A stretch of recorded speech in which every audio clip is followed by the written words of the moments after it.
నేను హరిద్వార్ వెళ్ళిన, అక్కడ జయమాత మా స్వామీజీ తల్లి మనందరికీ మాతృమూర్తి, ఆమె యొక్క ఆరాధనోత్సవాలు జరుగుతూ ఉన్నాయి గంగానది తీరాన. అది భారత మాతా మందిరం ఉన్నది. భారత మాతా మందిరం హరిద్వార్లో ఫేమస్. దాని ఎదురుగానే భద్రకాళీ పీఠం ఉన్నది. భద్రకాళీ పీఠంలో శ్రీ గణపతి సచ్చిదానంద స్వామి యొక్క ఆశ్రమం ఉన్నది. పెద్దది, చక్కగా దత్తాత్రేయుని విగ్రహం అటువైపు ఉన్నది, విగ్రహం ఇటువైపు ఉన్నది. తర్వాత నది తీరాన్నే ఉన్నది. అక్కడ శివలింగం ఉంది పెద్దది. అవన్నీ కూడా అభిషేకాలు, నేను కూడా గంగా స్నానం చేయడంతో పాటు నీళ్ళు తెచ్చుకొని అభిషేకం చేసిన. అక్కడ స్వామివారు అద్భుతమైన ప్రవేశనం చేసిండ్రు. ఏమిటి అంటే యోగ ప్రక్రియలు, ముద్రలు కూడా చెప్పిండ్రు. ఎట్లా ముద్రలు వెయ్యాలి అనేది చేతులతోటి సాక్షాత్తు చూపించిండు.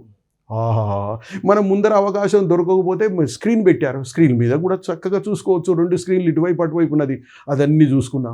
ఆహా, ఎంత మంచి అబ్బా ముద్రలు చెప్పిండు అక్కడ. తర్వాత బాలస్వామి వారు అద్భుతమైన ప్రవచనం. అబ్బో, స్వామివారు బాలస్వామి, ఆయన వయసుకు బాలుడు కానీ వృద్ధుడు జ్ఞానంలో మాత్రం వృద్ధుడు. అపారమైనటువంటి ఒక జ్ఞానం ఉన్నది.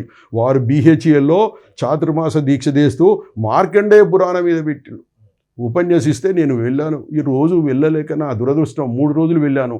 అద్భుతమైన ప్రవచనం. నేను మార్కండేయ పురాణం అంటే ఏమిటో, అదేదో పురాణం మనకు అబ్బుతుందా లేదా మార్కండేయ అని అనుకున్నా. అందులో గురు శిష్యుల సంబంధం ఉన్నది.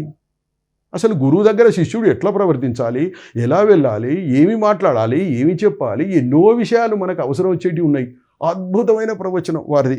అది విన్నాను. అది ఎంతో జ్ఞానోదయం జరిగింది నాకు. వారి యొక్క ఆశీస్సులు కూడా తీసుకున్నా. అక్కడ నేను పాద నమస్కారం చేసే అవకాశం దొరికింది. అదంతా చూసుకున్నాను. ఇప్పుడు అది ఇంతకుముందు జయలక్ష్మీ మాత యోగా సెంటర్ అని ఉండే, అది కూడా ఉంది ఇప్పుడు. అది దాన్ని పంచముఖ హనుమాన్ దేవస్థానం అనే పేరు మార్చెళ్ళు. అది గణపతి సచ్చిదానంద స్వామి యొక్క ఆశ్రమం అక్కడ BHLలో ఉంది. మన ఈ జంట నగరాలలో ఉన్నోళ్ళు తప్పకుండా వెళ్ళాలి, అది చూసుకొని రావాలి. ఆ నుంచి మళ్ళీ ఋషికేశ్ వెళ్ళారు స్వామి హరిద్వార్. నేను ఋషికేశిలో అది 26వ తారీఖు నాడు అయింది. కానీ అక్కడ ఒకరోజు ఎక్కువ ఉండడం జరగలేదు. అక్కడ అనంతలక్ష్మి అనే ఒక ఆవిడ ఉన్నది. ఆమె పేరు అనంతలక్ష్మి, బహుశా మన తెలుగు ఆవిడ. చక్కగా భోజనం ఏర్పాటు చేసింది. భోజనం తిన్నాను. మీరు ఎప్పుడు పోయినా కూడా ఋషికేశ్ గంగానది తీరాన్నే ఉన్నది. స్వామివారిది ఫస్ట్ క్లాస్ది, మంచిగా గురునిలే ఉన్నది, దత్తాత్రేయుడు ఉన్నాడు, అన్నీ ఉన్నది. అది చూసుకున్న వచ్చేసిన. ఇప్పుడు ఎవరిని అడిగినా భక్తులు ఏం చెప్తారంటే ఎక్కడెక్కడికి పోయినా నాకు ఫోన్ చేస్తుంటారు. ఎక్కడ ఏమైనా గానగాపురము, వల్లభాపురము, కుర్వపురము, పిఠాపురం అని చెప్తారు. ఇవే కాదు, ఇవన్నీ ఉన్నాయి. చాలా క్షేత్రాలు ఉన్నాయి, ఎన్నో ఉన్నాయి. మొదటి గ్రంథంలో కూడా ఉన్నాయి.